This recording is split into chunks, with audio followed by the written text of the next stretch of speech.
روشنائی ترقی پسند ادبی تحریک کی آپ بیتی۔ سجاد ظہیر اور رضیہ سجاد ظہیر میموریل کمیٹی دلی کی مجلس عاملہ نے طے کیا ہے کہ سجاد ظہیر مرحوم کی کتاب روشنائی شائع کی جائے اور اس طرح نہ صرف بننے بھائی کی یاد میں عقیدت کا اظہار ہو بلکہ بننے بھائی کی ایک ایسی خود نوشت سوانح حیات جو ترقی پسند ادبی تحریک کی آپ بیتی بھی ہے اور جو اب نایاب ہے پھر سے اردو والوں کو حاصل ہو جائے۔ بننے بھائی نے یہ کتاب پاکستان کی جیلوں میں مکمل کی اور حرف آخر 17 جولائی 1954 کو بلوچستان کی سینٹرل جیل مچھ میں لکھا۔ روشنائی کا ہندوستانی ایڈیشن 1959 میں آزاد کتاب گھر دلی نے شائع کیا تھا۔ انجمن ترقی اردو ہند کی عاملہ نے ڈاکٹر عبدالعلیم مرحوم سے خواہش کی تھی کہ وہ اس کے لیے ایک مبسوط مقدمہ لکھ دیں اور ہر حیثیت سے وہی اس کے اہل بھی تھے۔ وہ ترقی پسند ادبی تحریک کے روح رواں اور اس کے بانیوں میں رہے ہیں۔ وہ بننے بھائی کے دست راست اور کچھ مدت کے لیے انجمن ترقی پسند مصنفین کے معتمد عمومی بھی تھے اور ترقی پسند تنقید کے اماموں میں سے ایک تھے۔ ڈاکٹر صاحب نے یہ کام شروع بھی نہیں کیا تھا کہ موت کے سرد ہاتھوں نے انہیں ہم سے چھین لیا اور اردو والے نہ صرف ایک عظیم محسن کو کھو بیٹھے بلکہ ترقی پسند ادبی تحریک کے چاہنے والے بھی اور اس کے منکر بھی ایک جامع اور مبسوط مقدمے سے محروم رہے جو ہوتا تو روشنائی کا مقدمہ مگر ہوتا بہت کچھ۔ میموریل کمیٹی کے معتمد علی باقر نے یہ کام مجھے سونپا۔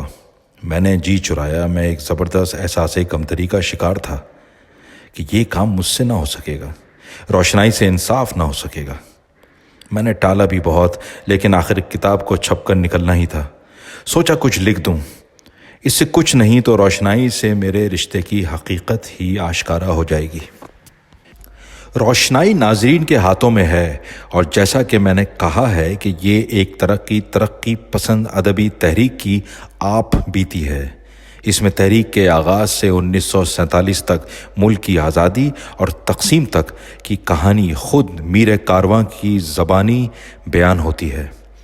روشنائی میں نہ صرف سجاد ظہیر کا شگفتہ اور محصور کن اسلوب آپ کو شروع سے آخر تک اپنی گرفت میں رکھے گا بلکہ اس تحریک نے جو اتار چڑھاؤ دیکھے ہیں، جن مشکلات کا سامنا کیا ہے اور جو کارہائے نمایاں انجام دیے ہیں، جن تنظیمی اور نظریاتی الجھنوں کا شکار رہی ہے اور جس حسن و خوبی سے انہیں سلجھانے کی سعی کی ہے، سبھی کچھ اس کتاب میں ملے گا۔ شاید ڈاکٹر قمر رئیس نے کسی جگہ روشنائی کو ترقی پسند ادب لکھنے والوں کے لیے ایک ترسی کتاب کہا ہے اور اس کی اہمیت جتائی ہے۔ 20ویں صدی کے چوتھے اور پانچویں دہے میں اردو ادب جس کشمکش اور جس چیلنج سے دوچار رہا ہے اس کے تصور ہی سے بدن میں پھریری اور ذہن میں ہیجان پیدا ہو جاتا ہے۔ بننے بھائی نے ان 20-25 برسوں کی جو انتہائی تاریخ ساز رہے ہیں، ادبی تاریخ ان 500 صفحات میں اکٹھی کر دی ہے۔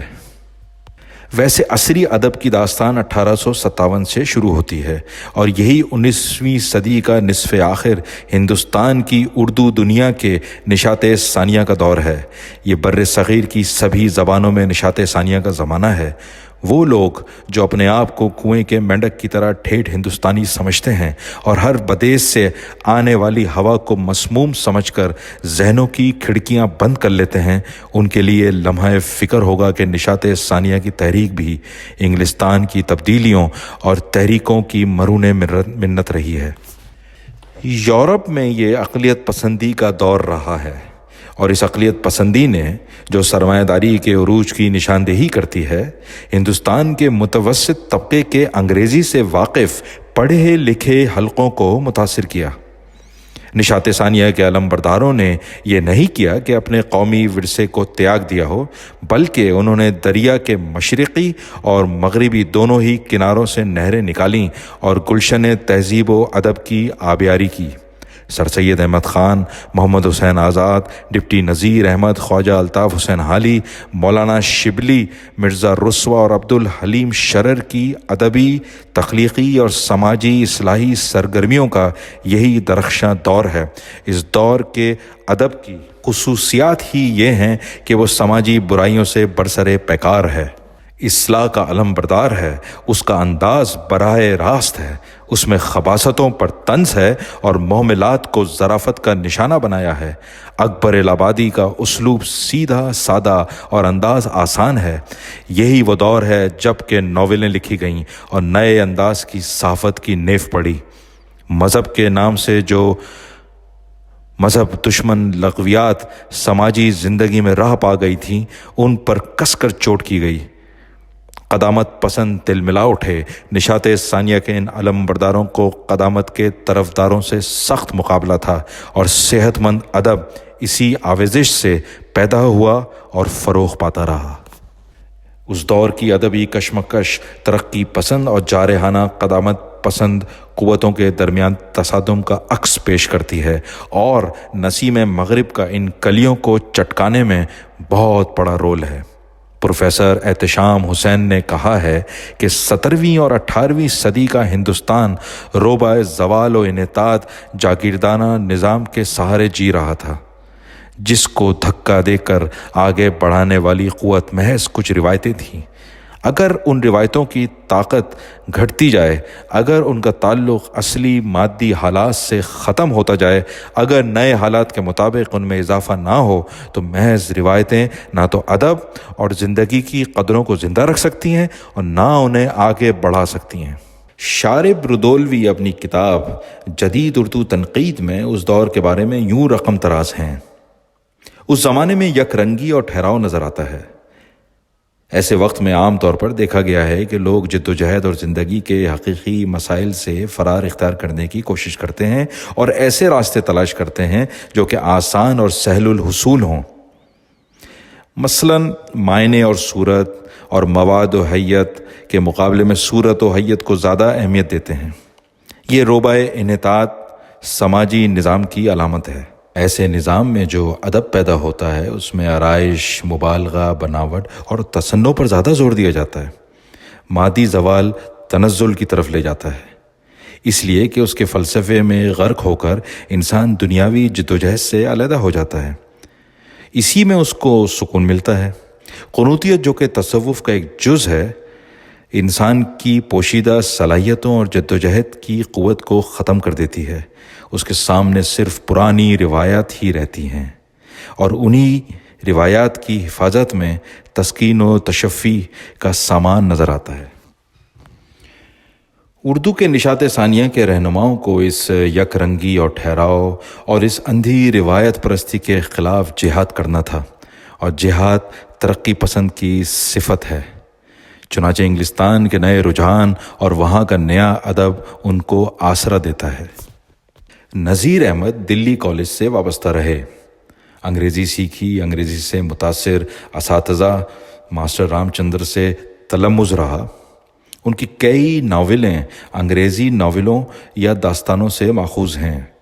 سر سید احمد خان کے کارنامے، تہذیب الاخلاق کے صفوں پر انوار الاخلاق سے مناظرے، سائنٹیفک سوسائٹی سے وابستگی اور اینگلو محمڈن کالج کا قیام، ان سب کا خلاصہ یہ ہے کہ سر سید سائنٹیفک تعلیم کے ذریعے مسلمانوں کو عصری تقاضوں سے ہم آہنگ کرنا چاہتے تھے تاکہ وہ کارآمد شہری بن سکیں۔ جو سماجی کمزوریاں پیدا ہو گئی تھیں انہیں دور کرنا چاہتے تھے، اور اپنے اس مقصد کے حصول کے لیے وہ ہر اس رکاوٹ کا دلیری سے مقابلہ کرتے تھے جو قدامت پسندوں اور روایت کے غلاموں کی طرف سے پیدا کی جاتی تھیں۔ ادبی محاذ پر بھی یہی اجتہاد اس دور کا خلاصہ رہا ہے۔ 1911 کی جنگ طرابلس اور 1913 کی جنگ بلقان نے ہندوستان کے مسلمانوں کو جھنجھوڑ ڈالا۔ اب سامراج دشمن صف بندی شروع ہو چکی تھی۔ دنیا پہلی جنگ عظیم کی طرف تیزی سے جا رہی تھی۔ عالمی سامراجی دنیا کی اثر نو تقسیم چاہتے تھے۔ حضرت موہانی اور شکیل نعمانی نے اس دور میں بالخصوص وہ ادب تخلیق کیا تھا جو زمانے کے ساتھ سامراج دشمن مزاج کے مطابق تھا اور جس نے مسلمانوں میں آزادی کے جذبے کو ابھارا۔ پھر پہلی بڑی جنگ ہوئی۔ ہندوستان کی آزادی کی تحریک نے، جس کی نمائندگی انڈین نیشنل کانگریس کرتی تھی، انگریزوں کے کھوکھلے وعدوں پر بھروسہ کیا اور جنگ میں ساتھ دیا۔ ادھر جنگ ختم ہوئی اور ادھر دو بڑے واقعے رونما ہوئے۔ ایک 1917 کا عظیم انقلاب روس تھا جس نے زار شاہی کا تختہ لوٹ دیا اور روس کی کایا پلٹ دی، اور دوسری طرف دنیا بھر میں آزادی کی لہر ابھر آئی۔ انگریزوں کی وعدہ خلافی کے خلاف ہندوستان جسد واحد کی طرح اٹھ کھڑا ہوا تھا۔ ہندو مسلم اتحاد، خلافت کی تحریک، گاندھی جی اور علی برادران کی سرکردگی میں ملک بھر میں ایک زبردست سامراج دشمن تحریک چل پڑی تھی۔ میں اردو ادب نے جو خدمت کی ہے وہ تاریخ کے زرین صفحات پر درج ہے۔ حسرت، محمد علی جوہر، ظفر علی خان، پنڈت برج نارائن، علامہ اقبال، جوش، کتنے ہی نام گنوائے جا سکتے ہیں۔ اردو کے ادیب صرف آزادی کے گیت نہیں گا رہے تھے، وہ آزادی کا جھنڈا لیے جدوجہد آزادی میں اگوائی کر رہے تھے۔ اب ہندوستان کی آزادی کی تحریک پر نئے داخلی اور خارجی عوامل اثر انداز ہو رہے تھے۔ اندرون ملک سرمایہ داری کے فروغ نے مزدور طبقے کو جنم دیا تھا، جو آزادی کی جدوجہد میں ایک نئے اور طاقتور فوجی دستے کا اضافہ تھا۔ مزدوروں کی ہڑتالوں نے آزادی کی لڑائی کو ایک نئی جہت عطا کر دی تھی۔ اب آزادی کا مقصد ہندوستانی سماج کی تنظیم جدید بھی تھا۔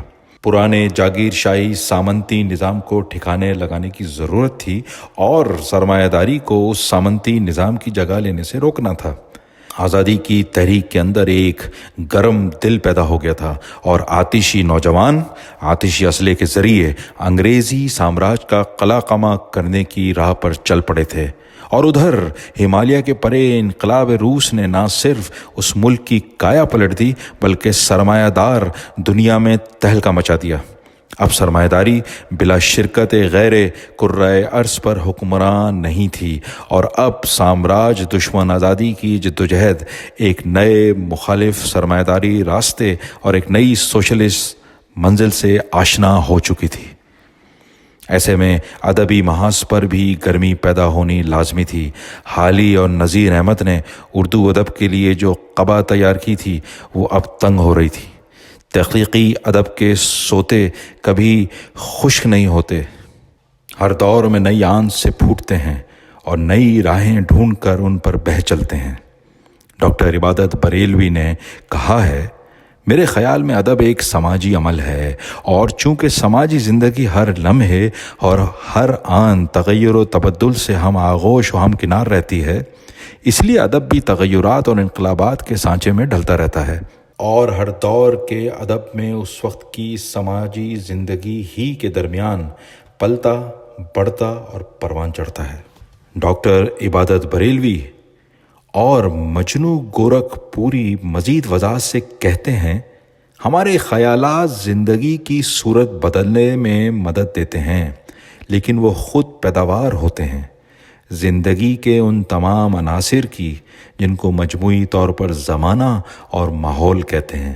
مارکس اسی لیے وجود کو فکر پر مقدم سمجھتا ہے اور خیال و عمل یعنی تھیوری اینڈ پریکٹس کی یکجہتی پر زور دیتا ہے۔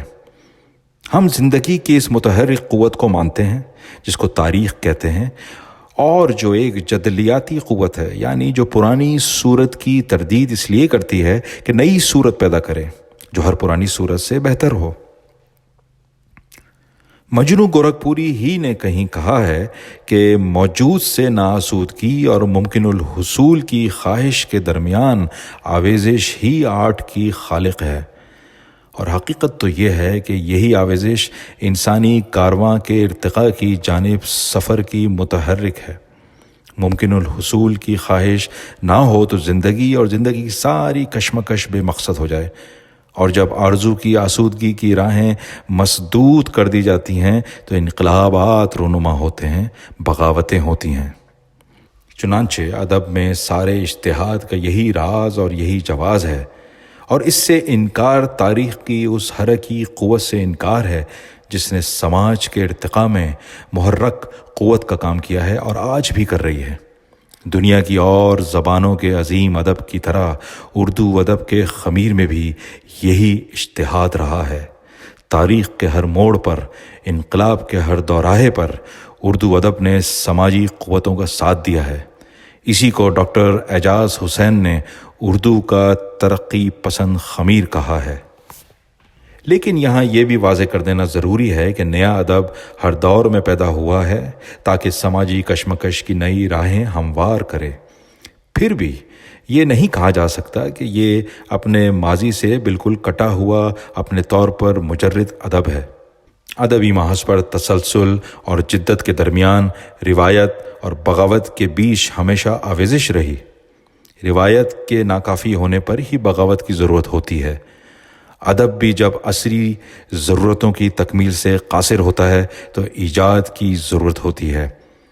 چنانچہ یہ ایک مسلسل آویزش ہے اور ہر نیا ادب تسلسل اور جدت، روایت اور بغاوت اور وراثت اور اختراع کے درمیان ایک بالا تر سطح پر امتزاج کا نتیجہ ہوتا ہے، اور اسی بنا پر سردار جعفری نے کہا ہے، جدید ترقی پسند ادب میں قدیم ادب کا جادو ضرور سرایت کر چکا ہے، لیکن اس کا اپنا جادو نیا ہے اور نیا ہونا چاہیے۔ ماضی مستقبل کے لیے ہماری جدوجہد میں انسپریشن فراہم کر سکتا ہے، لیکن وہ ہمارے ذہنوں اور ہماری فکری صلاحیتوں کو جکڑ کر مفلوج نہیں کر سکتا۔ یہیں سے احیاء پسندی اور ترقی پسندی کے درمیان حدیں قائم ہوتی ہیں۔ اس طرح 1936 میں جب انجمن ترقی پسند مصنفین قائم ہوئی اور ترقی پسند ادب کا دھارا پھوٹا تو یہ نہ کوئی تعجب کی بات تھی اور نہ کوئی آسمان سے نازل ہونے والی بلا یا نوازش ہی تھی، اور نہ کوئی ایسا پودا تھا جو بدیس سے لا کر سرزمین ہند پر لگا دیا گیا تھا۔ یہ 19ویں صدی کا نشاط ثانیہ کا ادب پھر سامراج دشمن جدوجہد کے دوران 20ویں صدی کے اوائل میں پیدا ہونے والی اجتہادی ادب کی توسیع تھی۔ ہاں، یہ توسیع نئے حالات میں ہو رہی تھی اور اس کے نئے ابعاد یعنی ڈائمنشنز بھی تھے۔ یہ نئے حالات سامراجی دشمن تحریک آزادی کی اس نئی سمت اور نئی جہد سے پیدا ہو رہے تھے جو ابھرتے ہوئے مزدور طبقے کی لڑائیوں اور سوشلسٹ خیالات کی دین تھے۔ اس ادبی تحریک کو نئے ابعاد اس نئی عالمی جدوجہد سے حاصل ہو رہے تھے جو عالمی سطح پر سرمایہ داری اور اس کے خبیث ترین مظہر فاشزم کے خلاف لڑی جا رہی تھی۔ اب سرمایہ داری نظام اپنی پستی کی اس سطح پر پہنچ گیا تھا جہاں وہ تہذیب کا خالق نہیں، اس کا قاتل بن رہا تھا۔ کتابیں نظر آتش کی جا رہی تھیں۔ کلچر کا نام سنتے ہی ہٹلر کا ہاتھ ریوالور کی طرف بڑھتا تھا۔ اب تہذیب و تمدن کی حفاظت کے لیے، ادب کی مدافعت کے لیے یہ ضروری ہو گیا تھا کہ اس خبیث نظام کی بیخ کنی کی جائے، اور اس غرض سے ادیب اور علم برادران، تہذیب و تمدن سبھی صف بستہ ہو جائیں۔ قلم اور تلوار کے درمیان پہلے بھی ایک قدر مشترک تھی، لیکن اب ان کے درمیان امتیازی حدیں ختم ہو رہی تھیں۔ یہی وہ زمانہ ہے جب کہ کرسٹوفر کارڈویل نے قلم چھوڑا، تلوار سنبھالی اور جنرل فرانکو کی فاشسٹ فوجوں سے لڑنے کے لیے ہسپانیہ کی پہاڑیوں میں پہنچ گیا۔ یہیں سے ترقی پسند ادبی تحریک کی وہ داستان شروع ہوتی ہے جسے سجاد ظہیر نے روشنائی میں بیان کیا ہے۔ 1935 میں لندن میں مقیم ہندوستانی نوجوان لکھنے والوں کے گروہ نے، جس میں سجاد ظہیر کے علاوہ ڈاکٹر جیوتی گھوش، ڈاکٹر ملک راج آنند، پرمود سین گپتا، ڈاکٹر محمد دین تاثیر اور دوسرے نوجوان تھے، انجمن ترقی پسند مصنفین کے منشور کا ایک مسودہ تیار کیا اور اس کی نقلیں ہندوستان میں کئی ابھرتے ہوئے لکھنے والوں کو بھیجیں۔ طویل اور تفصیلی بحث و تمہیز کے بعد اسی مسودے کو قطعیت دے کر انجمن ترقی پسند مصنفین کی پہلی کانفرنس منعقدہ لکھنؤ میں ایک دستاویز کی حیثیت سے منظور کیا گیا۔ اب تک ترقی پسندی ایک رجحان اور ایک تحریک تھی، اب وہ ایک تنظیم بن گئی۔ سوال یہ پیدا ہوتا ہے کہ تنظیم کی کیا ضرورت تھی؟ لکھنے والے لکھتے آئے ہیں، تنظیم کا سوال ادبی تاریخ میں کبھی پیدا نہیں ہوا تھا، لیکن تاریخ پر بھی یہ الزام نہیں لگایا جا سکتا کہ وہ ادبی تنظیموں سے محروم رہی ہے۔ جب حالی اور ان کے رفقا کو ادب میں نئی تحریک جگانا مقصود تھا تو انہوں نے لاہور میں ایک ادبی تنظیم کی ضرورت محسوس کی۔ انجمن پنجاب لاہور کا اردو ادبی مورچے کا جو رول رہا ہے اسے نظر انداز نہیں کیا جا سکتا۔ اس کے علاوہ یہ بھی تو صحیح ہے کہ بغاوت انسان کی روایت رہی ہے اور بڑی بڑی بغاوتیں ہوئیں جہاں ہم اس قسم کی تنظیم کا نشان نہیں پاتے جس کے ہم آج عادی ہیں۔ ظلم جب سر سے اونچا اور ناقابل برداشت ہو جاتا ہے تو لوگ بغاوت کر بیٹھتے ہیں اور پھر سماج نئی کروٹ لیتا ہے۔ لیکن بغاوت اور انقلاب میں فرق ہی یہ ہے کہ بغاوت کے سامنے مستقبل کا کوئی نقشہ نہیں ہوتا اور انقلاب کے آگے سماج کی تشکیل نو کا ایک پورا منصوبہ ہوتا ہے۔ یہی وہ مقام ہے جہاں تنظیم کی ضرورت اور اس کا جواز پیدا ہو جاتا ہے۔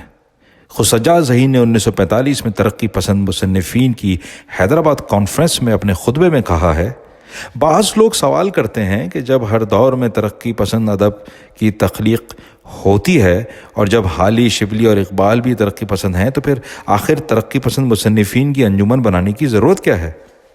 یہ سوال ایسا ہے کہ جب دنیا میں ابتدائے آفرینش سے لے کر آج تک پھول کھلتے رہے ہیں تو باغ لگانے کی کیا ضرورت ہے؟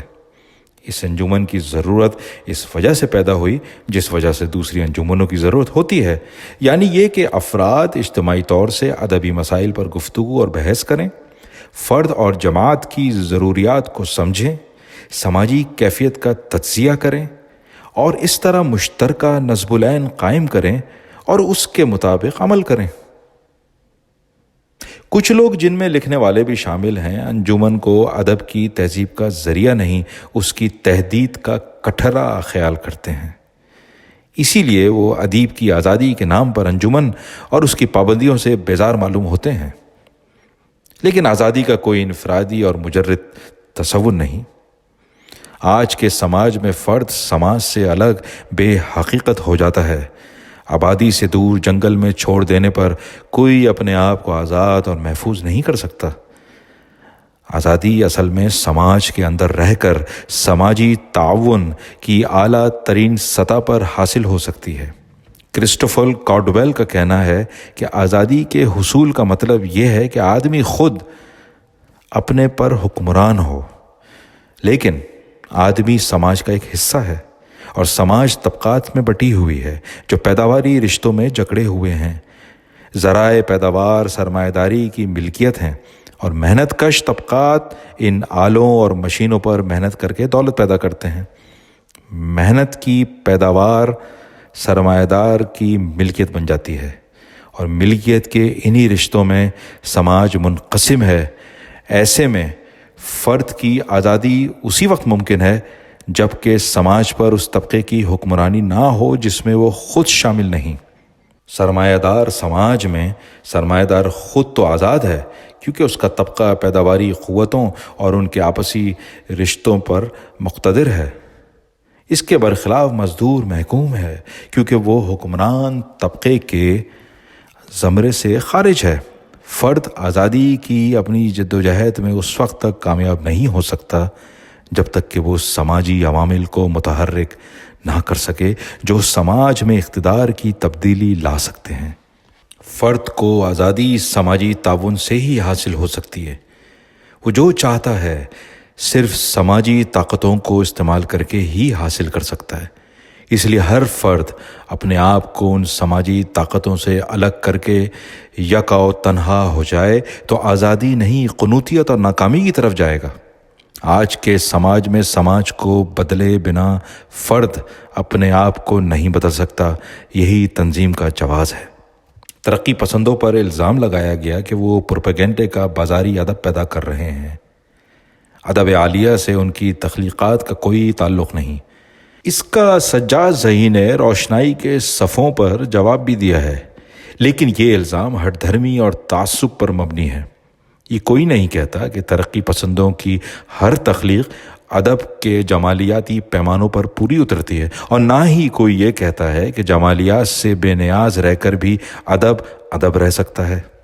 پھر بھی اگر میر کے بارے میں یہ کہا جا سکتا ہے کہ بلندش بغایت بلند و پستش بغایت پست، اور میر کی بلند تخلیقات کی بنا پر ان کے ادبی مقام کو جانچا جاتا ہے، تو پھر یہی معیار پوری ترقی پسند ادبی تحریک کے ساتھ کیوں نہیں روا رکھا جاتا؟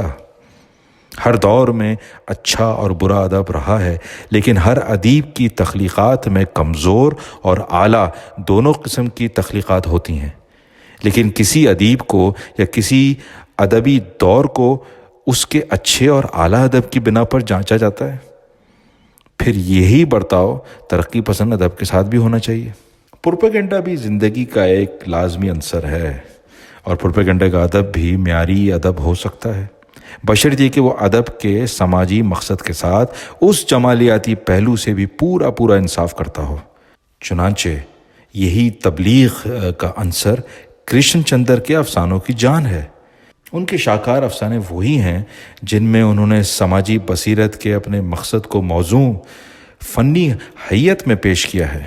اگر غور سے دیکھیں تو حالی سے اقبال اور نذیر احمد سے پریم چند تک نظم و نثر کی بے شمار تخلیقات میں پروپیگنڈا نظر آئے گا، پروپیگنڈا جسے فنی حیت حاصل ہو گئی ہے۔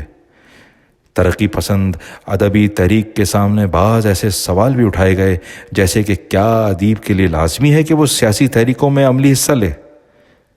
قدیم اور کلاسیکی ادب کی طرف ہمارا رویہ کیا ہو؟ ہماری زبان کیسی ہو؟ مذہب کی طرف ہمارا رویہ کیسا ہو؟ یا یہ سوال کہ رومان پسندی اور حقیقت پسندی کی حدود کیا ہیں، وغیرہ وغیرہ۔ سجاد زئی نے روشنائی میں ان سب سوالوں پر بحث کی ہے۔ ظاہر ہے کہ ایک طرف انگریز ہندوستانی سماج میں ان قدامت پسند احیا پرست رجحانات کو ہوا دے رہے تھے جو آزادی اور ترقی کی سمت ہر پیش قدمی کو روکے ہوئے تھے۔ ان رجحانات کا مقابلہ کرنا ضروری تھا۔ تاریخ کو مسخ کر کے پیش کیا جا رہا تھا تاکہ ہندوؤں اور مسلمانوں میں پھوٹ کی تاریخی بنیادیں فراہم کی جائیں۔ زبان کا شاخسانہ کھڑا کر کے ہندی اردو تنازع پیدا کیا جا رہا تھا تاکہ شمالی ہندوستان کے ان دو عظیم ادبی دھاروں کو ایک دوسرے سے دور رکھا جائے۔ ترقی پسند ادبی تحریک کو ان مسائل سے نمٹنا تھا، اور اس سے بڑھ کر حکومت وقت کے استبداد کا مقابلہ کرنا تھا۔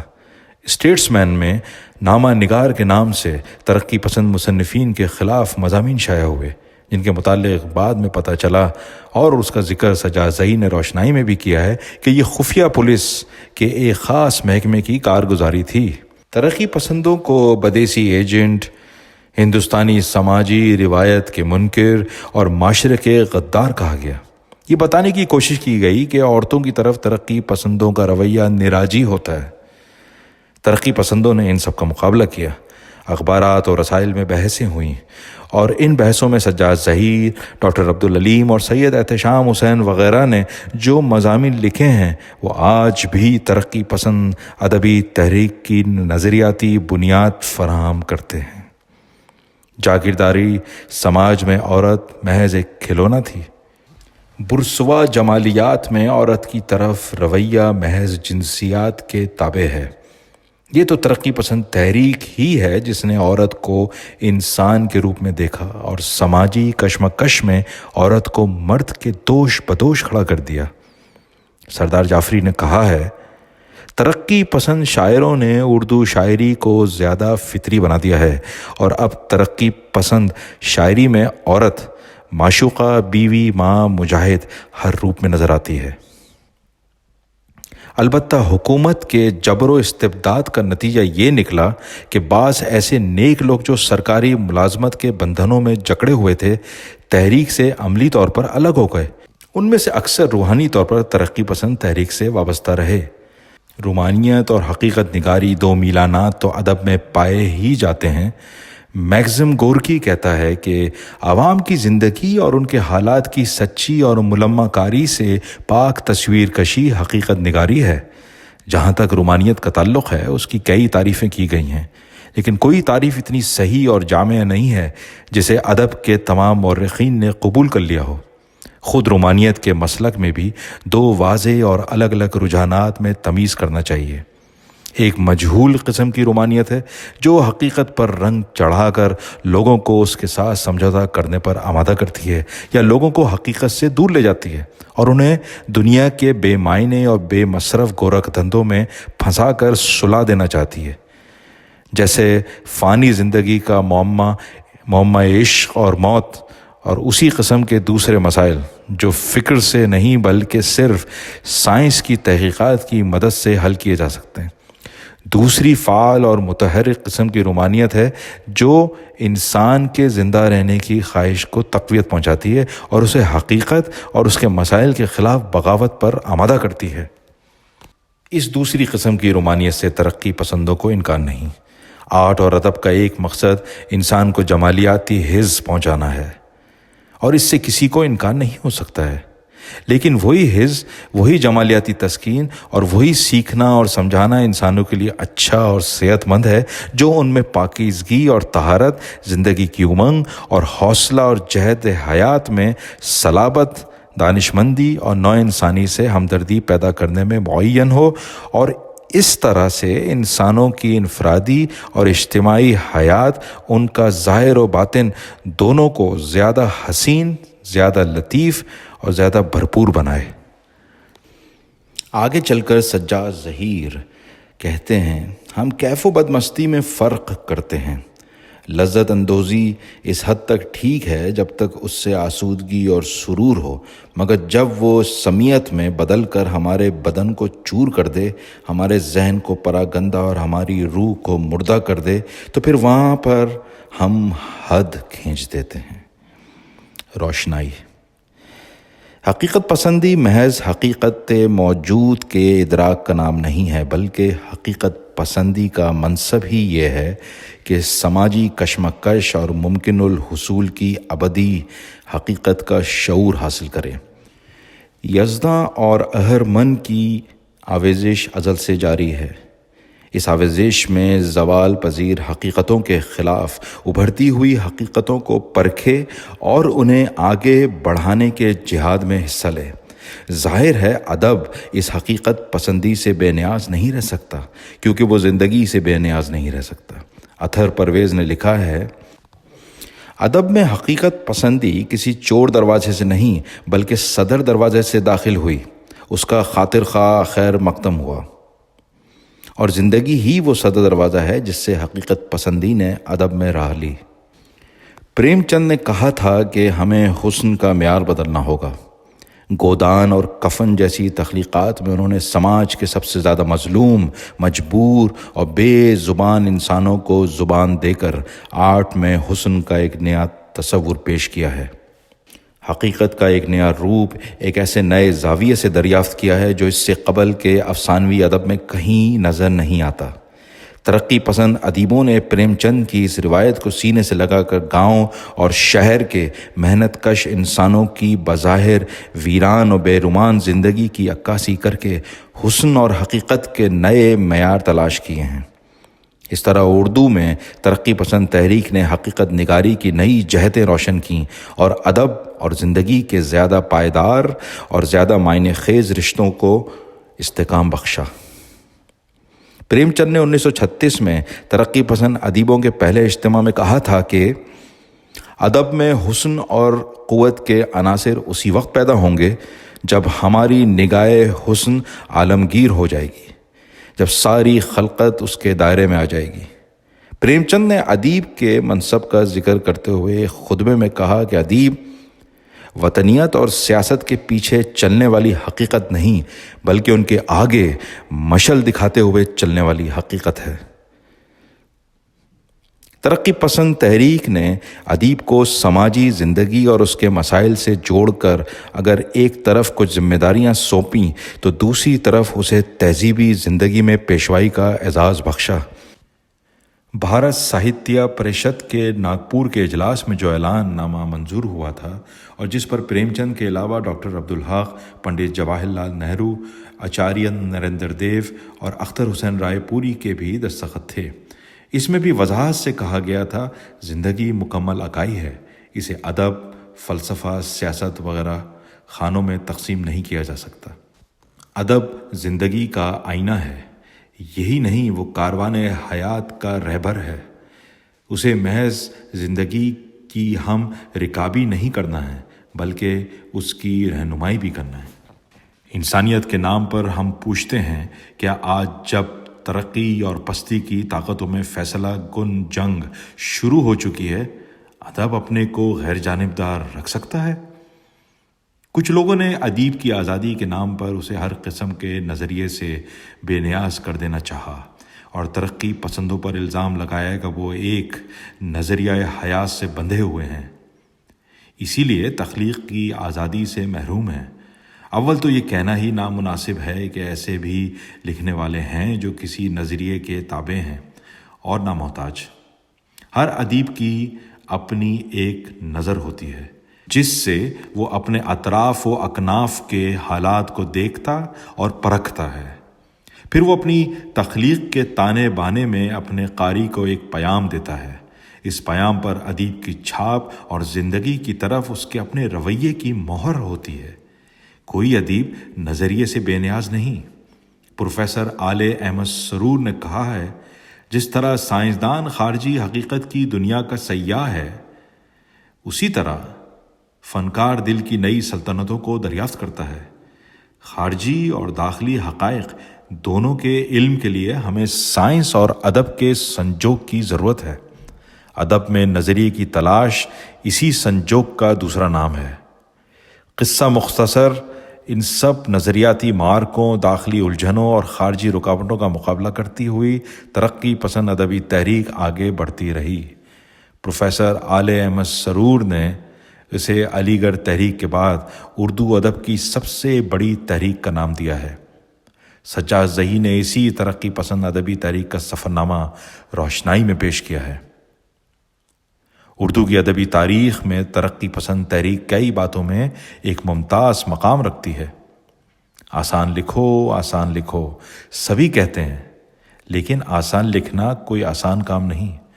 اردو کے نشاط ثانیہ کے رہنماؤں نے آسان طرز تحریر کی داغ بیل ڈالی اور ترقی پسند مصنفین نے اسے آگے بڑھایا۔ اردو زبان کو نئی ترکیبیں دیں، اردو اور ہندی کو ایک دوسرے کے قریب تر کرنے کی کوشش کی۔ مثال کے طور پر ترقی پسندی، عوام دشمنی، امن دوستی، ایسی ہی ترکیبوں سے اردو زبان پہلے آشنا نہ تھی۔ ہندی کے عام فہم الفاظ لے کر ترقی پسندوں نے کئی ترکیبیں وضع کی ہیں۔ اردو نظم کا رواج بھی نشاط ثانیہ کی دین ہے، لیکن اس میں بھی عصری مسائل کو پیش کر کے نظموں کے آہنگ میں بنیادی تبدیلی ترقی پسندوں نے پیدا کی۔ جوش اس نئی نظم کے امام ہیں۔ اردو غزل پر مردنی چھائی تھی۔ نشاط ثانیہ کے دور میں حالی نے اس پر فرد جرم عائد کر دی تھی، پھر حسرت نے اس میں جان ڈالی۔ لیکن جہاں ترقی پسندوں پر یہ الزام عائد کیا جاتا ہے کہ انہوں نے غزل کی کم مائیگی کو بڑھا چڑھا کر پیش کیا اور اسے مسترد کر دینے کی کوشش کی، وہیں یہ بات بھی اپنی جگہ تاریخی صداقت کی حیثیت رکھتی ہے کہ ترقی پسند شاعروں نے غزل کو نئے آہنگ سے آشنا کرایا اور اس میں نئی آوازیں پیدا کیں، غزل کے امکانات کو روشن کیا اور اسے عصری تقاضوں کی تکمیل کا ذریعہ بنایا۔ فراق، فیض، جذبی، مجروح اور دوسروں نے اس میدان میں جو کام کیا ہے وہ ترقی پسند تحریک کی بنائی ہوئی فضا ہی میں ممکن تھا۔ اردو افسانے پر تو ترقی پسندی کی چھاپ اتنی گہری ہے کہ اس کو ترقی پسند ادبی تحریک سے الگ کر کے دیکھنا ہی مشکل ہے۔ ترقی پسند افسانے کا نقطۂ آغاز سجاد ظہیر کا مرتبہ مجموعہ انگارے ہے، جو 1932 کے آخر میں شائع ہوا تھا اور جسے مارچ 1933 میں حکومت نے ضبط کر لیا۔ انگارے کے افسانے فنی نقطۂ نگاہ سے خام اور کھردرے سہی، لیکن چند نوجوانوں کی بغاوت اور برہمی کے اس دیے سے کتنے ہی چراغ جل اٹھے۔ رشید جہاں اور احمد علی کے بعد راجندر سنگھ بیدی، احمد ندیم قاسمی، کرشن چندر، عصمت چغتائی، خواجہ احمد عباس، سہیل عظیم آبادی اور دوسرے نوجوانوں نے اپنی منفرد صلاحیتوں سے اردو افسانے کو نئی سمتیں دکھا دیں۔ انہوں نے قومی زندگی کے مسائل کی طرف فکر و احساس کی تازگی کے ساتھ لوگوں کی توجہ مبذول کرائی۔ انہوں نے پریم چند کے عادر شواد اور نیاز فتح پوری کی تخیلی رومانیت سے نجات دلا کر افسانے کو عصری حقیقتوں سے آنکھیں ملانے کا حوصلہ بخشا۔ آزادی، انصاف اور کچلے ہوئے محنت کش عوام کی طرفداری میں اپنے مشترک رویے کے باوجود ہر ترقی پسند افسانہ نگار طرز فکر اور اسلوب کے اعتبار سے اپنی الگ شناخت رکھتا ہے۔ ان میں سے ہر ایک کہانی کہنے کا اپنا سلیقہ رکھتا ہے، زندگی کو اپنے مشاہدے اور اپنے تجربے کے روشن آئینے میں دیکھتا ہے، لیکن ہر ایک اس عقلی انسان دوستی اور عوام دوستی کا حامی اور ہمدرد ہے جس کی کرنیں اشتراکیت کے طلوع سے پھوٹی تھیں۔ اردو افسانے میں ترقی پسند شعور و فکر کی یہ صحت مند روایت آج بھی زندہ نظر آتی ہے۔ بقول ڈاکٹر اطہر پرویز، پریم چند کے بعد ترقی پسند افسانہ نگاروں نے زندگی کے ہنگامی مسائل کو اپنے افسانوں کا موضوع بنایا، چاہے وہ بنگال کا قحط ہو یا ہندو مسلم فساد ہو یا کوئی بھی ہنگامی مسئلہ ہو۔ ان تمام افسانہ نگاروں نے اپنے سیاسی شعور کی بنا پر افسانے میں مقصدیت کو نمایاں کیا ہے۔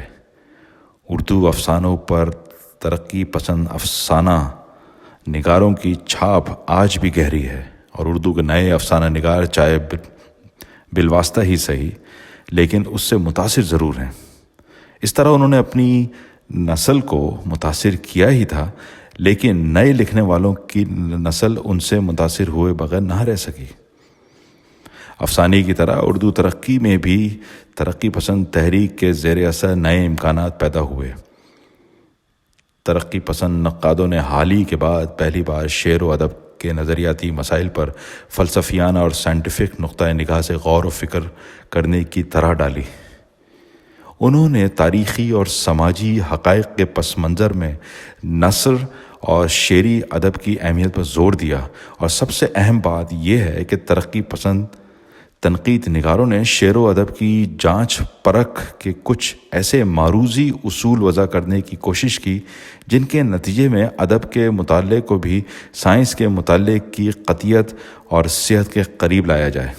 پروفیسر احتشام حسین نے کہا ہے، سائنٹیفک نقطہ نظر وہ ہے جو ادب کو زندگی کے معاشی، معاشرتی اور طبقاتی روایت کے ساتھ متحرک اور تغیر پذیر دیکھتا ہے۔ یہ ایک ہمہ گیر نقطہ نظر ہے اور ادبی مطالعے کے کسی اہم پہلو کو نظر انداز نہیں کرتا۔ ڈاکٹر عبدالعلیم لکھتے ہیں، ادبی تنقید کا مقصد یہ ہے کہ ادب کو پڑھنے والوں کے نقطہ نظر سے دیکھا جائے۔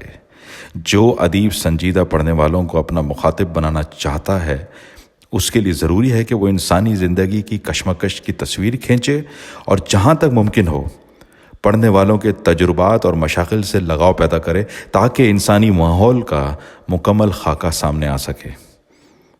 ترقی پسندوں کے بڑے بڑے نکتہ چین بھی ترقی پسند ادبی تحریک کی اس دین سے انکار نہیں کریں گے۔ روشنائی کے 500 صفحات میں سجاد ذہین نے 1947 تک ترقی پسند ادبی تحریک کا جائزہ لیا ہے۔ آزادی کے ساتھ ہی تقسیم ہند اور اس کے متعلق فسادات کے عالمی نے ترقی پسند لکھنے والوں کے سامنے نئے مسائل کھڑے کر دیے۔ انہوں نے آزادی کا جو تصور اپنے ذہن میں بنا رکھا تھا، یہ آزادی اس پر پوری طرح منطبق نہیں ہوتی تھی۔ سماجی ڈھانچے میں جس تبدیلی کے خواب دیکھے تھے وہ ابھی دسترس سے باہر نظر آتی تھی۔ یہ سحر تو تھی لیکن شب گزیدہ تھی، فیض نے کہا، وسعت زنجیر تک آزاد کیا۔ حیدرآباد سے شاہد صدیقی نے آواز دی، فسادات نے جو المیہ پیش کیا، انسانی تاریخ میں اس کی مثال مشکل سے ملے گی۔ پنجاب جو 5 دریاؤں کا مغرور علاقہ تھا، اب 2 میں منقسم تھا، اور خون کا چھٹا دریا ان دونوں پنجابوں کے بیچ میں حائل ہو گیا تھا۔ ترقی پسند لکھنے والوں نے اس المیہ پر خوب لکھا اور انسانی ضمیر کو جھنجھوڑ دیا۔ صرف ترقی پسند ادیب ہی صحیح معنوں میں سیکولر تھے۔ ہندو خون اور مسلمان خون نہیں، انسانی خون کی اصطلاحوں میں سوچتے تھے اور انسانیت کو بیدار کرنے میں لگے ہوئے تھے۔ ترقی پسند مصنفین کی تحریک اور تنظیم کا ایک اور کارنامہ نہایت اہم ہے، اور سجاد ذہین نے روشنائی کے صفحات پر اس کا اجمالی ذکر بھی کیا ہے۔ وہ یہ کہ عوام ادب یا لوک ساہتہ سے ترقی پسند مصنفین کے رشتے قائم کرنا۔ ترقی پسند تحریک اور اس کے مقاصد نے جب دیہات کا رخ کیا تو کسانوں کی لیکھک ٹولیاں پیدا ہو گئیں، اور ان پرانے لوک گیتوں کے بعد جنہیں دیویندر ستیارتھی نے ملک بھر میں گھوم گھوم کر جمع کیا ہے اور گاتا جائے ہندوستان میں ان کا ذکر بھی کیا ہے اور انہیں شائع بھی کیا ہے، ترقی پسند تحریک کے زیر اثر نیا لوک ساہیتا اور نئے لوک گیت تخلیق ہو رہے تھے۔ اسی طرح عوامی تھیٹر کی تحریک کو جنم دے کر ترقی پسند لکھنے والوں کو عام لوگوں تک پہنچانے کی نئی راہیں کھول دیں۔ عوام اس تھیٹر سے نہ صرف جمالیاتی انبساط حاصل کرتے اور اس طرح ان کی تفریح کا ذریعہ نکل آتا، بلکہ وہ اسٹیج کی راہ انہی سماجی کشمکش کے لیے روشنی، طاقت اور نیا حوصلہ بھی پاتے۔ ترقی پسند ادبی تحریک و تنظیم فخر کے ساتھ یہ دعویٰ کر سکتی ہے کہ نئے لکھنے والوں کو جس قدر اس تحریک نے آگے بڑھایا اور لکھنے والوں کی ایک پوری پود کو کھڑا کر دیا ہے، ایسی ادبی تاریخ کے کسی دور میں نہیں ہوا، اور وہ بھی 2 دہائیوں کے انتہائی مختصر عرصے میں۔ لیکن 1947 کے بعد اس تحریک کو بہت سخت آزمائشوں سے گزرنا پڑا، اور اس زمانے کا صحیح مستند محاسبہ ابھی تک شاید نہیں ہو سکا ہے۔ انجمن ترقی پسند مصنفین نے اپنی آغوش میں ترقی پسند لکھنے والوں کے ایک وسیع حلقے کو اکٹھا کر لیا تھا۔ یوں کہیے، انجمن اردو کے ترقی پسند لکھنے والوں کا ایک اسپیکٹرم پیش کرتی تھی۔ اگر ایک طرف منشی پریم چند جیسے آدرشوادی تھے تو دوسری انتہا پر سجاد ظہیر جیسے کمیونسٹ رہنما اور طبقے کے ان دونوں انتہاؤں کے درمیان رنگا رنگ کے غیر کانگریسی، غیر کمیونسٹ لکھنے والے تھے۔ یہی انجمن ترقی پسند مصنفین کی وسعت اور یہی اس کی طاقت تھی۔ جمہوری طریقہ کار، کھلی بحث اور ایک دوسرے کے نقطہ نظر کو سمجھنا، پرکھنا اور مفاہمت اور مطابقت کی راہیں تلاش کرنا انجمن کا طریقہ کار تھا۔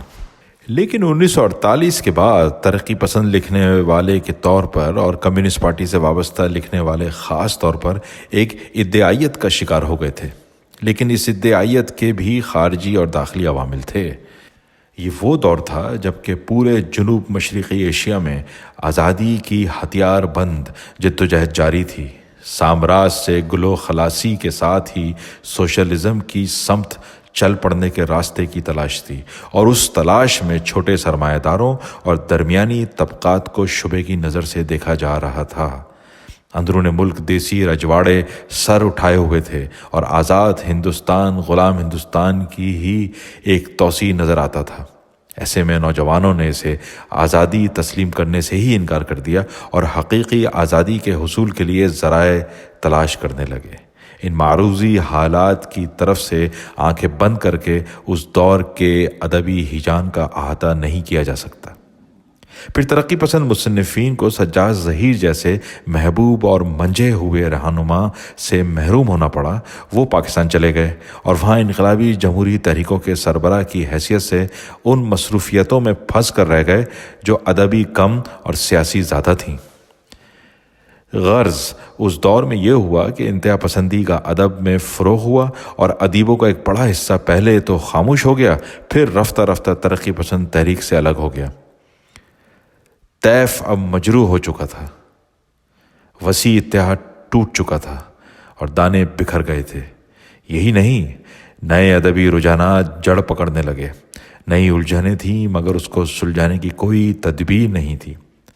غلطیوں اور لغزشوں کا محاسبہ کر کے ان کو دور کرنے کی کوشش کرنے کے بجائے انجمن ترقی پسند مصنفین کی ضرورت ہی سے انکار کیا جانے لگا۔ انجمن اور ادعائیت کو ہم معنی سمجھا جانے لگا۔ درخت پر ایک آکاش بیل چھا گئی تھی اور آکاش بیل کو چھانٹنے کی بجائے درخت ہی کو کاٹنے کی باتیں کی جانے لگیں۔ پھر بھی کرشن چندن نے انجمن کی باغ ڈور سنبھالی اور اس میں نئی روح پھونکنے اور تسبیح کے بکھرے ہوئے دانوں کو پھر سے مالا میں پرونے کی فکر کی جانے لگی۔ ایسے میں سجاد ظہیر پاکستان کی جیل سے رہا ہوئے اور ہندوستان آ گئے۔ انہوں نے اپنی تحریروں کے ذریعے پھر سے ان نظریاتی الجھنوں کو دور کرنے کی کوشش کی جن کا انجمن شکار تھی۔ معترض کو جواب دیے، دوستوں کے شکوک کو شبہات دور کرنے کی کوشش کی گئی، مگر پھر بھی چونکہ 1947 سے 1952 تک کے ہیجانی دور کا صحیح محاسبہ نہیں کیا جا سکا اور اس کے صحیح فکری اور عملی نتائج اخذ نہیں کیے جا سکے، اس لیے الجھنیں قائم رہیں۔ ان الجھنوں میں اضافہ یوں بھی ہو رہا ہے کہ سرمایہ داری کے اس انحطاط کے دور میں جب کہ وہ موت کی طرف تیزی سے بڑھ رہی ہے، اس نے ایسے حالات پیدا کر دیے ہیں جن سے نئی نسل نئی الجھنوں کا شکار ہو گئی۔ اول تو درمیانی طبقے کا المیہ ہی یہ ہے کہ وہ نہ تو سرمایہ دار طبقے کی طرح سماج پر قابض ہے اور نہ مزدور طبقے کی طرح اس پر قبضہ و اقتدار حاصل کرنے کے خواب ہی دیکھ سکتا ہے۔ اس لیے تذبذب اور تشکیک کی اس کیفیت میں منزل اس کی نظروں سے اوجھل ہوتے دیر نہیں لگتی۔ منزل دھندلی ہوئی اور امید و آرزو کی شکست و ریخت ہو گئی تو فرد قنوطیت اور بیزاری کا شکار ہوگا ہی۔ یہ ایک الجھن ہے۔ دوسری الجھن یہ ہے کہ سرمایہ داری سماج نزاع کے عالم میں فرد کو بے سہارا کر دیتی ہے۔ وہ سماج سے کٹا ہوا اور سماج سے دل برداشتہ تنہائی اور اجنبیت کا شکار ہو جاتا ہے۔ یوں کہیے کہ سرمایہ داری کے ٹوٹے ہوئے آئینے میں وہ اپنی شکل دیکھتا ہے اور خود ہی اپنی مسخ شدہ ٹوٹی پھوٹی تصویر کو دیکھ کر حیران ہو جاتا ہے۔ وہ غصے میں آ کر آئینے کو اور بھی توڑ دیتا ہے۔ اس سے اس کی صورت اور بھی ٹیڑھی اور مکروہ ہو جاتی ہے۔ یہاں سے وہ بیزاری اور سماج سے دور بھاگنے کی منزل میں داخل ہو جاتا ہے۔ تیسری الجھن یہ ہے کہ سرمایہ داری سماج میں ایسے روزگار کے انتخاب کی بات تو دور رہی، روزگار ہی میسر نہیں، اور روزگار حاصل ہے بھی تو اس سے تسکین محنت نہیں ہوتی۔ وہ اس کی مرضی کے مطابق نہیں، اس کی اپنی امنگوں سے ہم آہنگ نہیں۔ یہاں سے اس کی شخصیت کے ٹکڑے ہو جاتے ہیں۔ شق البشر کی کیفیت پیدا ہو جاتی ہے۔ اس کی شخصیت کا ایک ٹکڑا وہ ہے جہاں وہ روٹی کے لیے محنت کرتا ہے، دوسرا ٹکڑا وہ ہے جو روحانی اعتبار سے شکست خوردہ ہے، جسے آسودگی میسر نہیں۔ ترقی پسند ادبی تحریک کو ان تینوں الجھنوں کا سامنا کرنا ہے۔ پھر فرد کو اس مجہول انفرادیت سے آزاد کرنا ہے جو سماج سے کٹ جانے اور اجنبی بن جانے پر اس میں پیدا ہو گئی ہے اور جس کا وہ آج اسیر ہے۔ فرد اپنے آپ کو بدلنا چاہتا ہے تو اسے سماج کو بدلنا ہوگا۔ انسانیت اب تسخیر فطرت کے دور میں ہے اور ادب کو بھی تسخیر فطرت کی طرف پیش قدمی کرنی ہوگی۔ روشنائی کا مطالعہ جہاں پڑھنے والوں کو ترقی پسند تحریک کی ابتدائی منزلوں سے آشنا کرتا ہے، وہیں نئے مسائل کو سلجھانے کے لیے تیار بھی کرتا ہے۔ عصری حالات میں تخلیقی ادب کو عوام کی امنگوں سے ہم آہنگ کرنے میں اور نئے ادیبوں کو آگے بڑھانے میں اور سب عوام دوست لکھنے والوں کو اکٹھا کرنے میں اسے اہم رول ادا کرنا ہے۔ روشنائی اس مقدس کام میں مشعل راہ کا کام دے گی۔ راج بہادر گوڑ، حیدرآباد، آندھرا پردیش، اپریل 1985۔